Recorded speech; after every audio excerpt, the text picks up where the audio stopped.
Bonjour à tous, j'espère que vous allez bien. Quand on débute dans l'apprentissage d'une langue étrangère, c'est toujours un peu compliqué de trouver des supports authentiques, intéressants et faciles à comprendre. J'ai d'ailleurs fait une vidéo à ce sujet concernant les livres, je vous mets les liens en haut de la vidéo. Et aujourd'hui, je te propose 5 films que tu peux regarder quand tu es au début de ton apprentissage du français. Bien sûr, au début, ce sera un petit peu difficile. Il faudra surtout ne pas hésiter à mettre les sous-titres, soit dans ta langue maternelle, soit en français. Le but au départ n'est pas de comprendre tous les dialogues, mais de comprendre l'histoire, de se faire plaisir en regardant un film qui te plaît. Et ensuite, tu peux prendre quelques scènes qui t'intéressent pour les décortiquer un petit peu, les détailler, par exemple en cherchant du vocabulaire, en notant des phrases qui te semblent utiles ou en essayant d'imiter les acteurs au niveau de la prononciation pour ressembler au maximum à leur façon de parler. Je te mets aussi le lien d'une vidéo que j'ai faite à ce sujet. J'ai choisi ces films sur plusieurs critères. D'abord parce que l'histoire était simple à comprendre. Ensuite, le rythme du film est plutôt lent. Il n'y a pas trop de dialogue et les phrases et le vocabulaire est plutôt simple à comprendre. Allez, je te montre tout ça, c'est parti. On commence par un film qui est adapté d'une bande dessinée, Lulu femme nue. Du coup, si tu as la possibilité de la trouver, ça peut être intéressant de la lire avant de voir le film. Tu pourras prendre le temps de découvrir l'histoire et le film te paraîtra encore plus facile à comprendre. Lulu femme nue est un film français et le film est sorti en 2013. Il est disponible sur Apple TV. Il s'agit de l'histoire de Lulu, une mère de famille de 3 enfants qui a la quarantaine. On la voit au début du film aller à un entretien d'embauche loin de chez elle. C'est une femme timide et pas du tout sûre d'elle. Je pense que je peux apporter à l'entreprise et ma maturité et ma motivation. Je suis très motivée. Tout à fait. Elle ne sait pas se mettre en valeur et, une fois de plus, elle n'est pas embauchée. Elle appelle son mari pour lui annoncer la mauvaise nouvelle et plutôt que de la consoler, il la rabaisse comme toujours. Pour la place de secrétaire, ça va pas marcher. Oui, j'en étais sûr. Hein. T'as voulu faire ton intéressante, et ben voilà. À tout à l'heure. Elle a besoin de prendre l'air et décide de ne pas rentrer à la maison tout de suite et de passer la nuit dans un petit hôtel au bord de la mer. Elle va finalement y rester quelques jours et va faire des rencontres qui vont lui permettre de se remettre en question et de découvrir qui elle est vraiment. Ce film est facile à comprendre car l'histoire est simple et il y a peu de dialogue. C'est un film touchant qui suit le parcours de libération d'une femme qui essaye de se retrouver après des années de vie ordinaire et décevante. Et si tu ne la connais pas, ça te permettra de découvrir Karine Viard, qui est une actrice que j'aime beaucoup et qui est parfaite et subtile dans ce rôle. Le film a été tourné sur ce que l'on appelle la Côte de Lumière en Vendée et tu verras de très belles images de cette région. Comment ça s'appelle ça déjà, comment le bonheur. Et le bonheur. On continue avec un autre film dans lequel joue Karine Viard aussi. Je ne l'ai pas fait exprès, promis. Il s'agit d'un film dont tu as sûrement entendu parler, c'est La Famille Bélier, qui est disponible sur Amazon et Apple TV. C'est un film franco-belge, sorti en 2014. Le film a permis de révéler la chanteuse Louane en tant qu'actrice, et elle a d'ailleurs reçu le César du meilleur espoir féminin pour ce rôle. Dans La Famille Bélier, tout le monde est sourd sauf Paola, qui a 16 ans. Elle est l'interprète indispensable à ses parents au quotidien, notamment pour la gestion de la ferme familiale. Arrête de klaxonner à chaque fois, papa, on dirait un Mongolien. Moi aussi, je suis contente de te voir, mais on n'est pas obligé de partager notre bonheur avec tout le monde. Un jour, poussée par son professeur de musique qui lui découvre un don pour le chant, elle décide de préparer le concours de Radio France. Vous avez un don. Ça vous dirait d'aller apprendre le chant à Paris? C'est l'école qui est à Paris. Si elle le gagne, elle devra quitter sa famille pour étudier à Paris. C'est un choix difficile à prendre. Comment s'organiser? La ferme, le marché. Faut réfléchir à une autre solution. Là aussi, l'histoire est simple et facile à comprendre.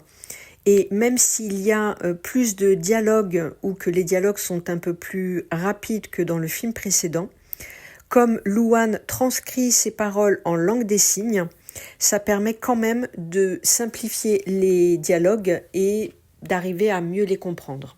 La bande originale du film contient plusieurs chansons de Michel Sardou, qui a eu une grande carrière en France depuis les années 70. Parce que quand tout va mal, il n'y a plus aucun espoir, il reste Michel On Sardou. peut peut-être essayer un truc plus moderne. Michel Sardou est à la variété française ce que Mozart est à la musique classique. Intemporel. C'est un chanteur qui n'est pas forcément connu de la jeune génération, mais la chanson « Je vole », qui date de 1978, a été remise au goût du jour grâce au film. Mes chers parents, je pars. Ça m'excuse pas tout d'être sourd. Je vous déteste, mais je pars. Le thème initial de la chanson est détourné, car pour Michel Sardou, cette chanson évoquait le suicide d'un adolescent et non pas le départ du cocon familial. Les paroles ont été légèrement modifiées et le terme « je vole » peut en effet être interprété de cette manière, puisque on dit par exemple « voler de ses propres ailes » pour parler de quelqu'un qui devient indépendant et autonome. On passe au film « 2 mois », réalisé par Cédric Lapiche, que tu connais peut-être pour L'Auberge espagnole. Ce film est sorti en 2019. Il est disponible sur pas mal de plateformes comme Apple TV, YouTube ou Amazon. Rémi et Mélanie ont 30 ans et sont voisins, mais ne se connaissent pas. Bonjour. J'ai un problème de sommeil. J'ai un problème de sommeil en ce moment. Je dors tout le temps. Je dors pas bien du tout. Tous les deux sont victimes de la solitude des grandes villes. Mélanie multiplie les rencontres ratées sur les réseaux sociaux et Rémi, lui, n'arrive à rencontrer personne. Ils ont tous les deux un mal-être et se croisent souvent sans le savoir, jusqu'au jour où ils prendront le même chemin qui, on l'espère, les mènera à l'amour. À nouveau, on a une histoire facile à comprendre. Ici, le rythme est plutôt lent et même si parfois les dialogues sont un peu rapides, ça ne pose pas de souci sur la compréhension globale de ce film qui aborde les thèmes de la solitude, de la quête de soi et des relations humaines dans le milieu urbain. On change complètement de registre avec le film Mal de Pierre, réalisé par Nicole Garcia, sorti en 2016, avec Marion Cotillard dans le rôle principal. Le film est disponible sur Netflix, Apple TV et Amazon. C'est l'adaptation d'un roman italien, Mal di Pietre, paru en 2006. Le film a été nommé 8 fois au César, mais n'a obtenu aucune récompense. Gabrielle vit dans la ferme de ses parents après la Deuxième Guerre mondiale et cultive la lavande. Elle souffre de crises de douleur à répétition que sa mère Adèle interprète comme des caprices. Je ne vous mens pas, elle est malade. Elle n'est pas folle. Elle a besoin d'un homme dans sa vie. Un jour, on finit par lui découvrir des calculs rénaux, ce qu'on appelle à l'époque le mal de pierre. Ce sont comme des petits cailloux qui se forment à l'intérieur des reins et bloquent le système urinaire. Ce dont vous souffrez, c'est ce qu'on appelle la maladie de la pierre. Le médecin lui prescrit une cure thermale de 6 semaines et elle va y faire la connaissance d'André Sauvage, un lieutenant blessé dans la guerre d'Indochine. C'est le livre que vous lisez ? Oui. Ils tombent amoureux, mais l'état de santé d'André empire. C'est un film centré sur la psychologie des personnages. Il parle de thèmes profonds comme la solitude, le désir et la quête d'amour. Tu n'as pas encore répondu à mes lettres. Qu'est-ce que je t'ai fait ? Je veux qu'on parle. Gabrielle lutte contre son désir de vivre, une passion intense et la réalité de la vie. Le rythme du film est plutôt lent avec de nombreux silences et même si parfois les dialogues sont un peu poétiques et littéraires, ça ne pose pas de souci sur la compréhension générale. Pour le dernier film, on reste dans la période de la Deuxième Guerre mondiale avec Adieu Monsieur Hoffman, qui est un film français sorti en 2022 C'est l'adaptation d'une pièce de théâtre du même nom.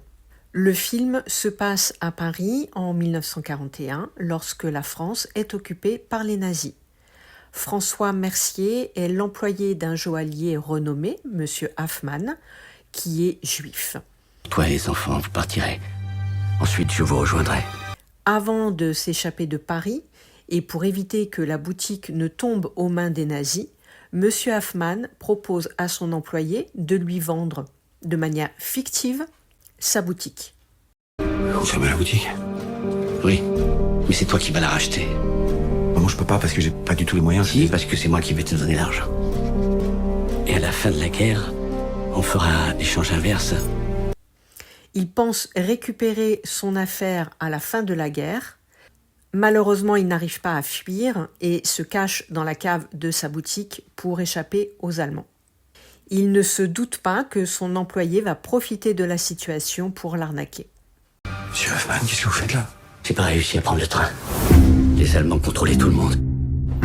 Ce film est un petit peu plus difficile à comprendre que les autres, car il se passe dans une époque complexe et sombre. Les personnages doivent faire des choix difficiles pour survivre, mais tu apprendras du vocabulaire sur les thèmes de la guerre, de la loyauté, de la survie. Pour la petite histoire, le tournage a été interrompu par le premier confinement du Covid en 2020. Et les décors de Paris, sous l'occupation, sont restés 10 semaines tels quels dans les rues de Paris, sur la butte Montmartre, à quelques mètres de l'épicerie qui avait servi au film d'Amélie Poulain. Les photos du quartier ont d'ailleurs fait le tour du monde pour symboliser l'arrêt brutal du cinéma et elles ont été reprises jusque dans le New York Times. Merci d'avoir regardé cette vidéo jusqu'au bout. J'espère que tu as trouvé des films qui t'intéressent. Si toi aussi tu connais des films faciles à comprendre, n'hésite surtout pas à les partager dans les commentaires. Et tu peux également me dire si un de ces films t'intéresse ou si tu as déjà vu un de ces films. À bientôt dans une prochaine vidéo.